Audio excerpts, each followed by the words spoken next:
final no dejó Sangayán, dejó Jauja, dejó la posibilidad de tener el Cusco, ¿no?, como capital, y se decidió por este valle y no por otro. Las primeras imágenes que mostramos son las imágenes de la violencia, ¿no?, que supuso la conquista española. Una pintura que reconstruye, ¿no?, el combate en Cajamarca, un dibujo de Guamán Poma de Ayala, donde después o durante la rebelión inca el 14 de agosto de 1536, el líder Kisu Yupanqui es muerto por uno de los capitanes españoles. En este caso, Luis de Ábalos de Ayala, un pariente de Guamán Poma de Ayala, pero que sin embargo ni estuvo en la ciudad ni tuvo nada que ver con la muerte de Kisu Yupanqui. Se trata de iconografía y de representaciones. Lo cierto es que, ¿no?, hacia probablemente principios de julio, mediados de julio de 1536, mientras Manco Inca se encontraba sitiando la ciudad del Cusco, ¿no?, los Inca, ¿no?, deciden sitiar la ciudad de Lima y expulsar, arrojar los españoles al mar. Kisu Yupanqui, con aliados en la zona de Yauyos y parte de la serranía alta de Lima, logran configurar un ejército que se aproxima, ¿no?, a la ciudad de Lima, y con la cooperación, con la participación de algunos de los grupos étnicos, de algunos de los curacazgos limeños, consigue poner sitio a la ciudad de Lima. El ejército inca se ubica, ¿no?, a la espalda del Cerro San Cristóbal, usan el Cerro San Cristóbal como puesto de vigilancia, y desde, ¿no?, la otra orilla del Cerro San Cristóbal, del río Rímac, y aprovechando que se trataba de el mes de agosto, atacan varias veces, ¿no?, continuamente la ciudad de Lima, y la tenían prácticamente derrotada. Sin embargo, el 14 de agosto, ¿no?, es un día feliz para los españoles ubicados en Lima y para don Francisco Pizarro. Contarguacho, la madre de Inés Huaylas Ñusta, una concubina de don Francisco Pizarro, envía desde la Sierra de Huaylas aproximadamente, esto es entre comillas también, 10.000 guerreros a ayudar a Pizarro para repeler, ¿no?, a los incas. Al mismo tiempo llegan un par de embarcaciones con tropas que venían desde Nicaragua. En esa época los lazos, los vínculos con Nicaragua eran sumamente estrechos, Castilla con la capitanía de Nicaragua, y, ¿no?, esta confluencia de fuerzas permite que aquel día, el 14 de agosto, ¿no?, las fuerzas pizarristas no solamente derroten a el ejército comandado por Kisu Yupanqui, pero consiguen, ¿no?, matar al capitán. Frente a esto se produce el desbande, las tropas incas se repliegan siguiendo dos, ¿no?, rutas diferentes. Parte de ellas se va, ¿no?, hacia la quebrada del Chillón y suben hacia Canta. La otra parte se dirige, ¿no?, hacia Cieneguilla, sin llegar a Cieneguilla, probablemente para atravesar por Manchay, ¿no? Ahora ya no pensamos que este plano refleja realmente lo que ocurrió. Atraviesan por Manchay y después remontan, suben hacia, ¿no?, a la Sierra de Yauyos. Sin embargo, ¿no?, esta ruta lleva a estas tropas incaicas en retirada por, ¿no?, un área muy cercana a lo que es Puruchuco. No sé si ustedes ubican dónde está el óvalo Huarochirí, en la avenida Javier Prado, la parte central o la sede central del Banco de Crédito. En esa zona, ¿no?, aparentemente las tropas incas se dirigen hacia La Molina, se dirigen hacia Rinconada del Lago para subir después hacia la zona de Manchay. Ahí algunas docenas de soldados, de guerreros, ¿no?, de este ejército inca se separan del cuerpo principal para retornar a sus comunidades de origen en el área de Puruchuco, asentamientos que estaban, ¿no?, en las cercanías o dentro de el área que hoy día conocemos como Puruchuco, Huaquerones. Se trata, ¿no?, de una retirada en la cual los españoles, ayudados o con la participación de tropas amigas de nativos, tanto del Valle del Rímac como de nativos huaylas, ¿no?, consiguen alcanzar a parte de estos guerreros y se enfrentan en un combate. Ese combate está descrito, entre otros, por Guamán Poma de Ayala. En la siguiente página, Guamán Poma de Ayala, ¿no?, cuenta cómo al otro lado de la acequia se enfrentan y los españoles derrotan a los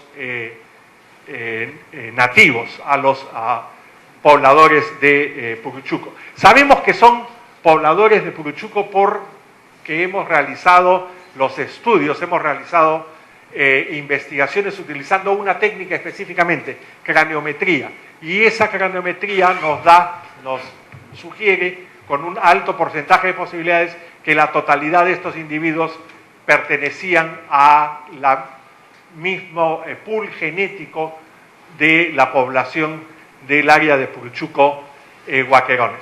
El combate, la batalla parece haberse realizado en esta parte. Las tropas incas se han dirigido en esta dirección, siguiendo las faldas del macizo. Los soldados, los guerreros locales se habrían separado para dirigirse a algún lugar de esta zona y tenemos la acequia al otro lado del cementerio donde fueron enterrados, donde fueron depositados. Lo que nos llama la atención, o lo primero que nos llamó la atención de sobre estos guerreros, ¿no?, inca, fue que mostraban una serie de características.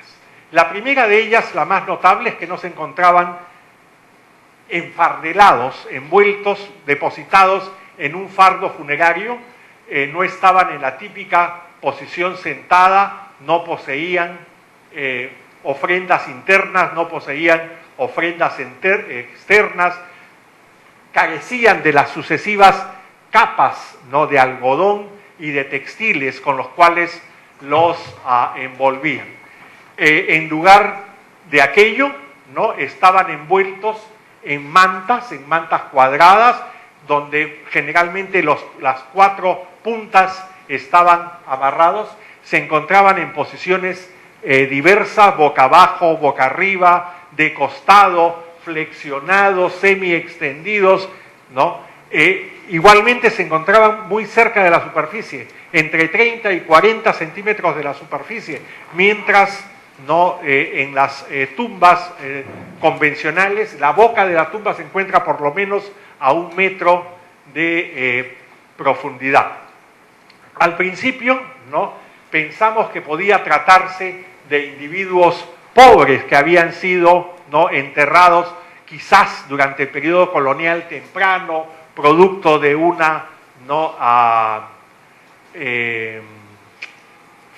fiebre, producto de una plaga, producto de una epidemia. Aquí tenemos una comparación entre los entierros convencionales y los tardíos, los atípicos. Estos atípicos se encuentran encima y en algunos casos intruyendo en la boca de las tumbas de los individuos que habían sido depositados de manera ordenada, planificada, porque vemos que no existe intrusión, no existe, ¿no?, problemas al depositar a los individuos tradicionales. Rápidamente nos dimos cuenta, ¿no?, que estos individuos no solamente no entraban dentro del patrón funerario, sino que además presentaban, ¿no? Heridas que rompían por completo con lo observado en Puruchuco o en cualquiera de nuestras experiencias en la costa norte, en la costa central, en la costa sur o cualquier otro lugar del Perú.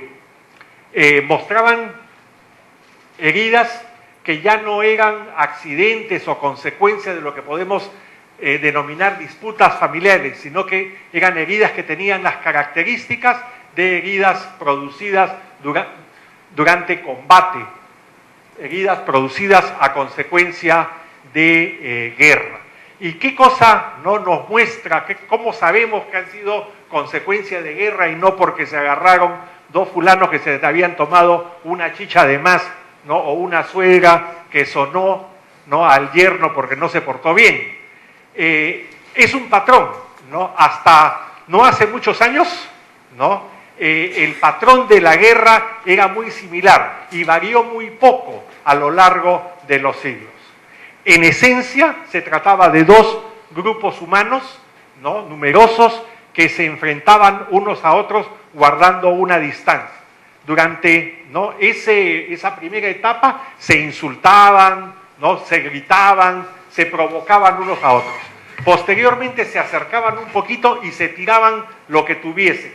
Los más tempranos se tiraban piedras, después se tiraban lanzas, se tiraban flechas, se tiraban arcabuzazos, se tiraban, ¿no? Mosquetazos, se tiraban estas bolas de cañones, de estos cañones antiguos. Una vez que agotaban, ¿no? Todas sus municiones, entonces corrían y chocaban, ¿no? En Europa chocaban con caballos, la infantería y la caballería. Aquí en América, ¿no? Antes de la llegada de los españoles, eran hombres a pie que chocaban y inmediatamente se desarrollaban combates que eran mayormente uno a uno. Un guerrero se enfrentaba a otro guerrero. Generalmente, estos guerreros llevaban un arma defensiva, vamos a asumir que todos eran diestros, en la mano izquierda y un arma ofensiva en la mano derecha. ¿Qué es lo que había que hacer? Bajarle la defensa y meterle un cachiporrazo, ¿no? En un ángulo de 45 grados en la cabeza, en la cara, ¿no? Y terminaban cayéndole, ¿no? Se ve un patrón de roturas del antebrazo izquierdo, heridas en el pecho, sobre todo en el lado izquierdo del individuo, e impactos, ¿no? Como fíjense cómo le han dado un cachiporrazo acá, y miren cómo le han destruido, y por el mismo lado. Y ese patrón se repite. La mayor parte de estos heridos que han sido, o de estos difuntos que han sido, ¿no? heridos durante el combate, tienen, ¿no? las heridas en ese lado. Esto no lo habíamos visto jamás. Alguna vez vimos en un cementerio de la época salinar, ¿no? en el área de Puémape, algunos muertos que habían fallecido a consecuencia de violencia.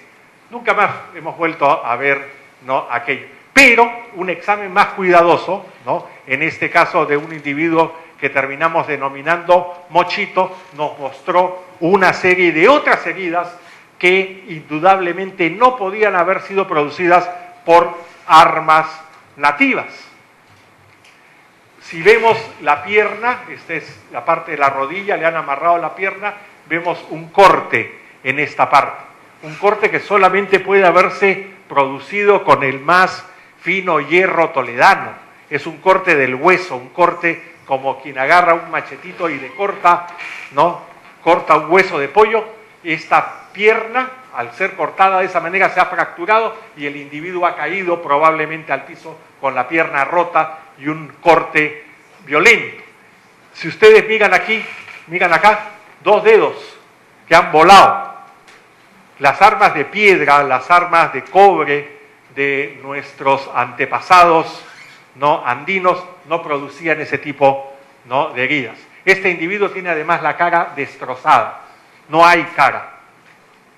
Mochito, lo bautizaron Mochito. Y en la parte trasera del cráneo tiene tres orificios, ¿no? rectangulares.